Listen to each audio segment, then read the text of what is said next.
Hello, this is Tracy Goldizen, editor of the Rio Rancho Observer here at the Rio Rancho Chamber of Commerce, and we are doing our candidate forum with Jay Block, who is running for State Senate District 12. As we did the other day, we have a 1-minute opening and 1-minute closing, and then a handful of questions for the candidate. And so we'll start with the 1-minute introduction. Well, Tracy, first of all, thank you for doing this candidate forum, and I appreciate the Chamber of Commerce hosting this as well. My name is Jay Block. Currently, I'm a county commissioner here in Sandoval County in District 2. A little bit about my background. I'm a retired Air Force Lieutenant Colonel, combat veteran in Afghanistan. I was the guy with the nuclear codes, trusted with the nuclear codes of the country as a nuclear launch officer for the Minuteman III weapon system. I represented the country twice as a commander on foreign soil. And I retired here in beautiful New Mexico in 2016 and have been on the county commission ever since, passing incredible legislation, incredible initiatives here to make sure that Sandoval County is the fastest growing county in the state of New Mexico and the safest growing and the safest county in the state of New Mexico. And we've done that. And we've also have worked with Intel to grow Intel, and we've been able to drop unemployment by 1/3 before the pandemic. So I look forward to taking that record to Santa Fe as a state senator. Okay, our first question is going to be a 1-minute question, and it is regarding health care. Mm-hmm. How should New Mexico go about resolving the doctor shortage in the state? Well, we did this to ourselves, Tracy. Here's the problem. Trial lawyers here in New Mexico really ruined our healthcare system. We've lost over 700 docs here in New Mexico in the past couple of years. They fled to a lot of them fled to Texas. We have a $9 million malpractice insurance cap here in New Mexico. In fact, doctors, I talked to one last night, a urologist, they're paying almost $150,000 a year in malpractice insurance.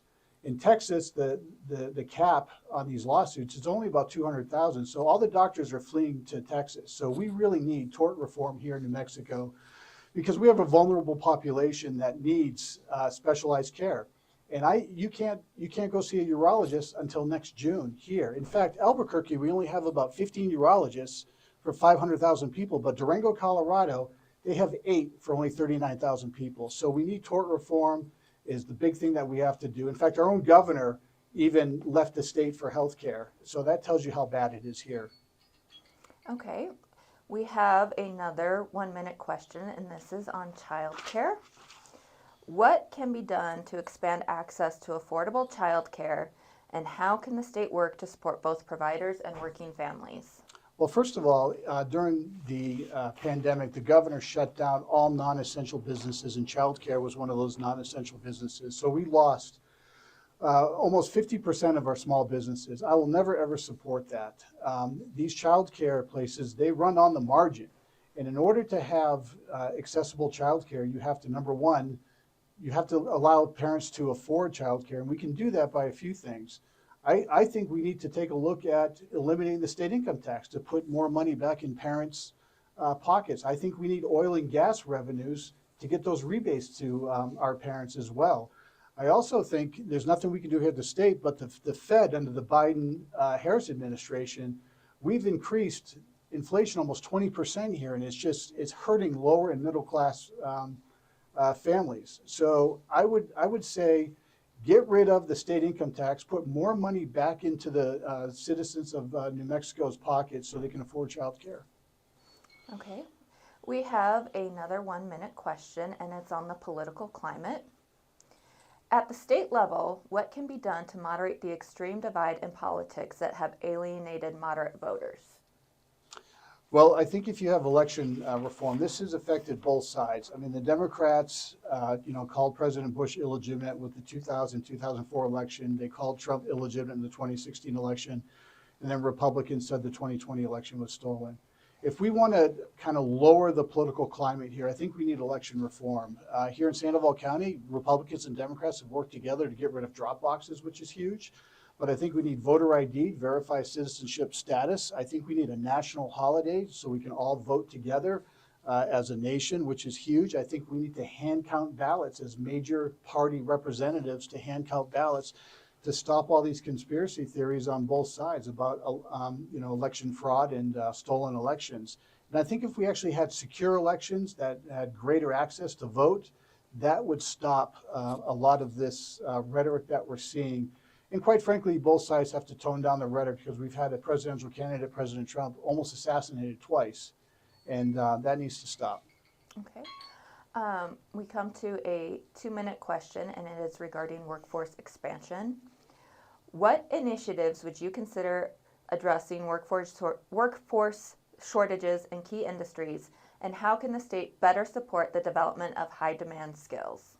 Well, first of all, this is tied to crime. Here we have incredible high crime. We have an open border. A lot of fentanyl coming through here and destroying our families in New Mexico. And a lot of businesses don't want to come here because the other issue is we're last in education. Our education system here in New Mexico needs to be reformed drastically to be able to flex with the labor market and the hot jobs that we need. I would love to see kind of like what my kids did in Europe, and what the Europeans do is where they have the schools partner with private industry and government to go get that hands-on practical experience, which is crucial, and then they get the academics in school. But we also have to push for the hard trades as well. We need carpenters, we need plumbers, we need pipe fitters, all that. But we have to stop this one solution here of getting every kid ready for college, because that doesn't work, and we're leaving kids behind. And we have some of the worst test scores in the nation because what the governor did of shutting down the schools here. And unfortunately, my opponent has publicly said he supports that shutdown, and will never support shutting down our schools ever again. Okay. We have another 2-minute question, and this is on affordable housing. Housing prices and monthly rent has almost doubled in the metro area, making home costs a larger part of each New Mexican's payroll. What actions could be taken to address the affordable housing crisis in New Mexico? Well, we've done that here in Sandoval County, of working with private industry for affordable housing. So we have great success stories here in Rio Rancho, and I look forward to taking that model to Santa Fe. But the one thing people have to remember here is you have more and more government regulations on the developers to implement these climate agenda changes. For instance, every new house has to have an electronic vehicle hookup, which adds tremendous cost to these houses. And you also have very high interest rates in the past 4 years that is really taking away the American dream of so many families of owning a home. So if you can get, number one, get the interest rates down on loans, you can also get tax reform and tax breaks and tax cuts for lower and middle class New Mexican families. That would help, as well as cutting back the regulations and actually letting the individual, the consumer, dictate the housing market versus the government, which has just really put the housing market, it's made it unreasonable and unreachable for many families. Okay. We have a 1-minute question next on infrastructure. Do you support the expansion of Paseo del Volcan to Interstate 40, and why or why not? So as a commissioner, this has been our number one infrastructure project for 8 years, and we have gotten hundreds of thousands of dollars from Santa Fe and been working with the feds to expand PDV. So PDV is really going to be the new lifeline from I-40 to 550. And you can already start seeing the effects of the development with Amazon down there and FedEx. And we're working hard to make sure that we can get the land and the easements in place and make sure that these areas are shovel ready, because think about how much traffic you could take off I-25 and other parts of the Albuquerque metro area. And we're looking at high-tech jobs, manufacturing jobs there, blue-collar jobs. And there's only one place in the Albuquerque metro area where we can expand, and it's up here in Sandoval County, and PDV is critical for that, and I support it 100%. Okay, and then this is going to be our last question. It's a 1-minute question on tax reform. What tax reforms would you consider making the state more competitive for business development while ensuring fairness for working class families in New Mexico?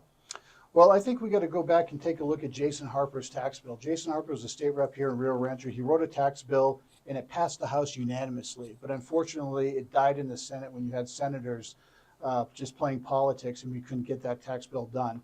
But I go back to all the revenue that this state is getting richer and richer, and the people are getting poorer and poorer.